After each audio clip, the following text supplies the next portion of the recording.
Look, boom. You can't call anything.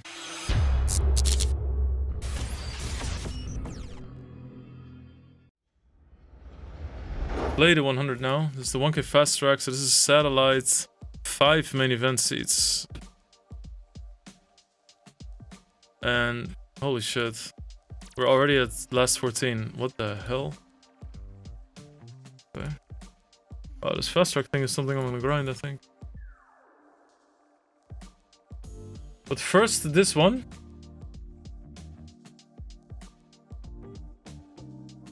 Nice. Let's just immediately make it blue.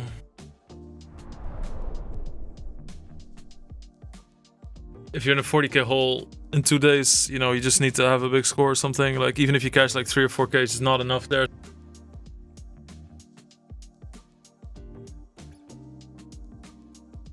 Come on. Nice. Okay, we have 50 bigs here. First out of 11. There's 5 seats. There's 5 seats, so okay, what secures a seat for us? There's 10 people left. Okay, 50k, so we're there.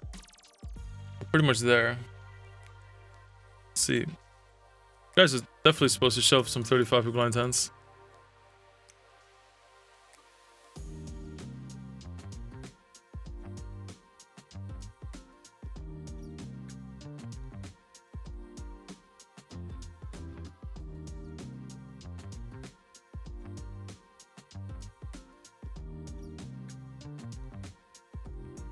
Like, ace queen off is a fold here, just so you guys know.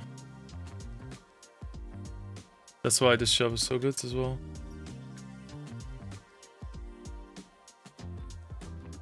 Oh god.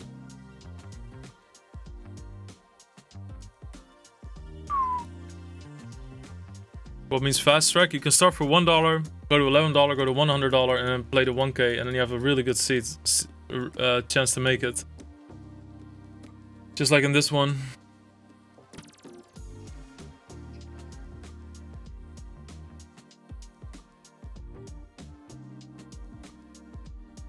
It's really important to understand that you can still bubble with these stacks. Let's say these two guys bust, right? And let's say they bust against them. There's 7 left, and then everybody has 30k. So where does it leave you? You have 55, somebody has 30. Are you just gonna blind down together or something? If they start stealing some pots and you lose some pots, you both have 40. You know, you have to be really aware that you still have to shove a lot.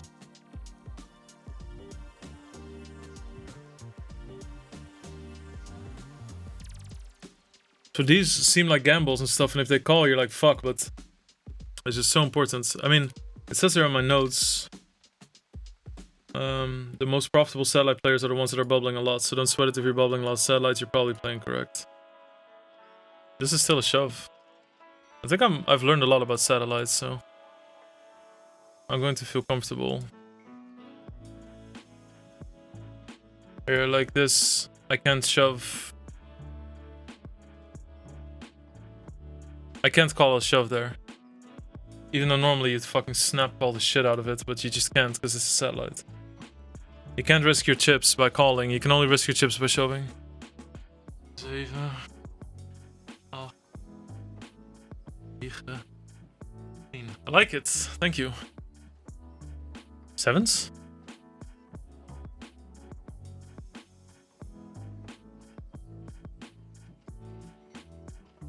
I think I'm just supposed to shove. Okay.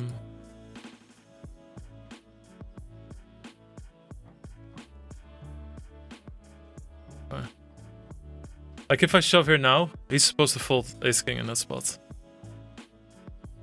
So that tells you how insane these shoves are. Because, like, you know, he's not, but he is. Because he's in second. It'd be insane to call ace king there. Huge punt.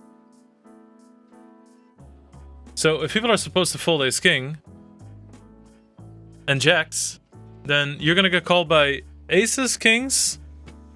Probably supposed to fold queens, to be honest. So aces and kings calls me, and I have a king in my hand. Do you see what I mean? Like how insane your shoves can get? And that's important because I'm in a position where I can make these shoves. and I'm detaching myself from the rest, you see? And this is new for me, because I used to just always play way weaker, and then you end up just being here. I'm not saying that they're playing weak, right? But I'm just saying my stack when it goes from 40k would have now been 30. And then you're waiting for people to bust. It's really not great. And I got so much better at satellites, and it's 1 hour of coaching that did it for me. Like, I really think I could effectively shove this. This might be too tight. It's like, let's say he's watching the stream, right? And he sees me shove 8-7 off. If he knows that, the next time I'm shoving, he's still not supposed to call with ace-10. That's a crazy thing. You just can't put your chips in last in a satellite. Which is exactly why shoving is so important. You have to open rip a lot. I'm really proud of how I'm playing satellites nowadays. And it's kind of... same with satellites as other tournament forms. Because I'm learning to play satellites better, I think they're more fun. Because I get really frustrated subconsciously if I'm not good at something and I'm playing it. But now I have this framework, I know what to get better at, I have these situations, I can just think about it now, and I know kind of what parameters are important in my thought process. Whereas before, I don't fucking know. I was just blinding out a lot. Just 1 hour. 1 hour of coaching.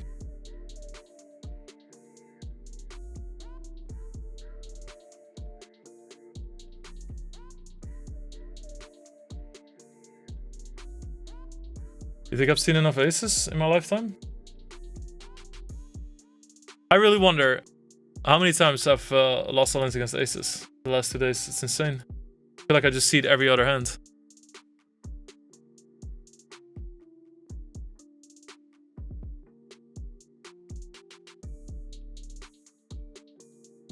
Okay, that's good.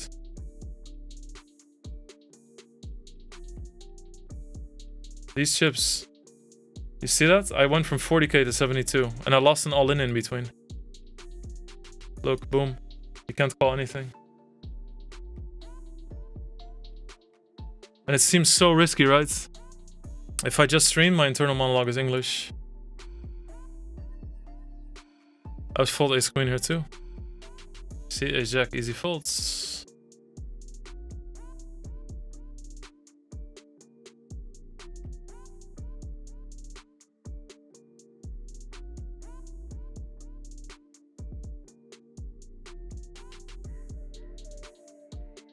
Nice, okay, I'm super happy there. That would have been quite nasty. I think I can chill now a bit. Because there's only one spot to go, and there's like 10, 15. You know, the collision factor is way higher now among other stacks. Why can't that guy call anything? He can't call anything because he was second place by far, right?